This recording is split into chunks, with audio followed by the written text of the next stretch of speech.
Okay, I was wanting to talk to you today about antenna tuners. This is a big manual. It'll handle 2,000 watts PEP power. This is a manual antenna tuner.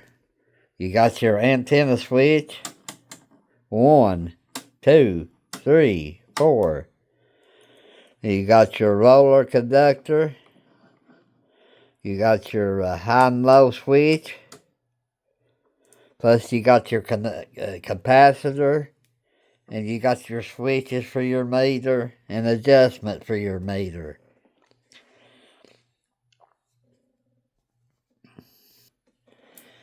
And this is the back of the tuner.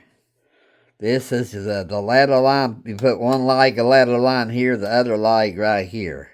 And I had to put a little piece of copper wire. And this is your antennas. 1, 2, 3, 4. And this goes to your meter or your radio. And this is your ground. And this is the plug to make the light bulbs work, which I don't use that because them light bulbs won't last no time.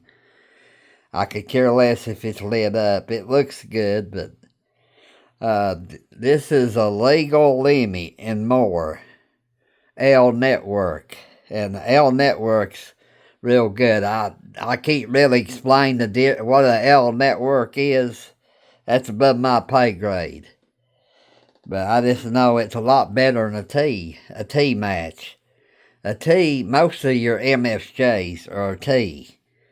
And there's two places you can tune up a T match.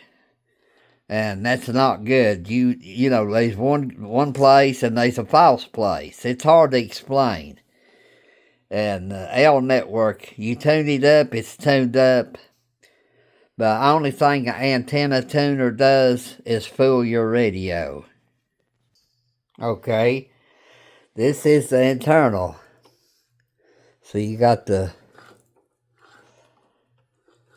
is your roller conductor to tune up different ham bands, and you got the 1 through 5 high and 1 through 5 low. And you just flip it till you get the maximum receive. But what this does is make your radio think that you got a resonant antenna, which if you're running the ladder line, it works a lot better. Only downfall with ladder line is it causes a lot of RF in the shack. I used to have an 80 meter dipole, not a dipole, a full wave loop, a full wave delta loop. And it was over 270 foot long with 500 foot of ladder line.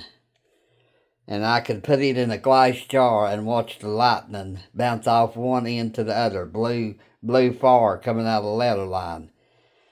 And that's not good. You don't want to see blue fire going into a jar from lightning.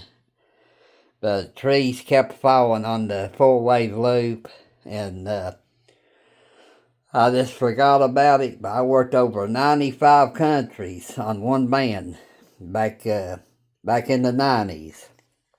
And I've had this tuner, got it back in the mid-90s. I don't know what year, I can't remember, but I bought it at TEC used. And this is a great tuner, but you can see there's not a whole lot in the tuner. You got your 4-to-1 balance. And like I said, a tuner is good if you don't have a real high SWR. Like if you got a 2-to-1 or something like that. But if you got a 5 or 10-to-1, you know, you're not getting no power to the antenna. You're just keeping your finals happy in your radio. So it saves your finals. And yeah, you'll probably, if you got 100 watts, you got a 5-to-1, you might get 5 watts to your antenna. The tuner takes the heat from your radio and dissipates it. That's what a tuner does. It don't tune your antenna. These things ought to be called a radio fooler, because they fool the radio to believe that you got a resonant antenna. But I thought I would make a antenna tuner video. I've not done this, and I don't think I've ever made a video on this tuner. But this is a real nice tuner. And, you know, this tuner come out in the 70s. It was for the Corsair 1 and Corsair 2 10-tech. Used to, you could throw this in the back seat of your car, drive the Sevierville, and let them work on it. Now it's a lost cause, so I try to keep my station unplugged if I'm not using it.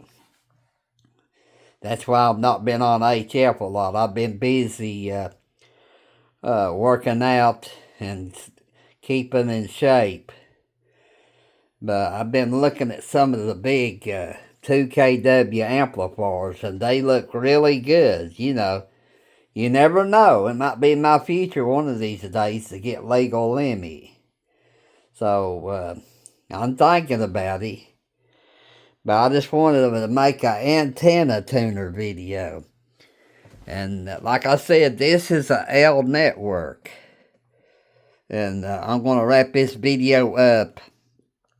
And I do appreciate you watching. I'm going to put all this back together and put it on the shelf. So, 73s, everybody. And have a great day and a great weekend. From KE4 BFG, I'm out of here.